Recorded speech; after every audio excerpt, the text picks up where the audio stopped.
আলী হোসেন শিশির।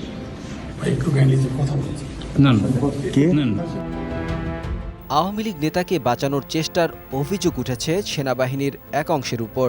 এই অংশটি আওয়ামী লীগের পক্ষ নিয়ে বৈষম্য বিরোধী আন্দোলনের ছাত্র জনতাকে হুমকি ধামকিও দিয়েছে।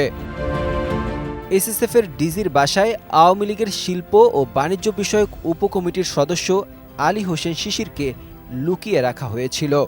সংবাদ পেয়ে বিএনপি ও বৈষম্য বিরোধী আন্দোলনের নেতাকর্মীরা সেখানে গেলে সেনাবাহিনীর বিভিন্ন পর্যায় থেকে প্রথমে অনুরোধ ও পরে হুমকি দেয়া হয়।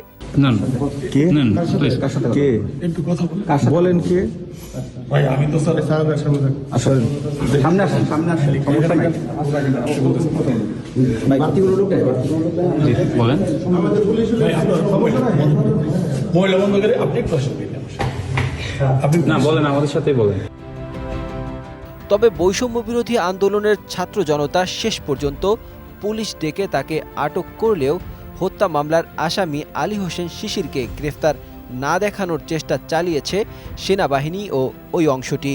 এদের অনেকে সেনাপ্রধান জেনারেল ওয়াকারের বিশেষ সহকারী পরিচয়ে ছাত্রদের হুমকি দেন। ভবনটি তল্লাশি করে দেখা গেলে আরও আওয়ামী লীগ নেতাকে পাওয়া যাবে বলে ধারণা করা হচ্ছে।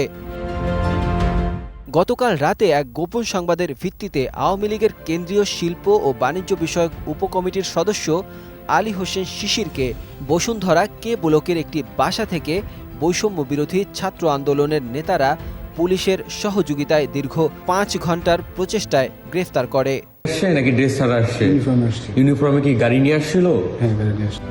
দ্রুত এসএসএফের ডিজিকে অপসারণ সহ সেনাবাহিনীর উচ্চপদস্থ কর্মকর্তাদের যারা আওয়ামী লীগের ঘনিষ্ঠ সকলকে বহিষ্কার না করলে বৃহত্তর আন্দোলনের ডাক দেওয়ার হুমকি দিয়েছে ছাত্র আন্দোলনের নেতাকর্মীরা।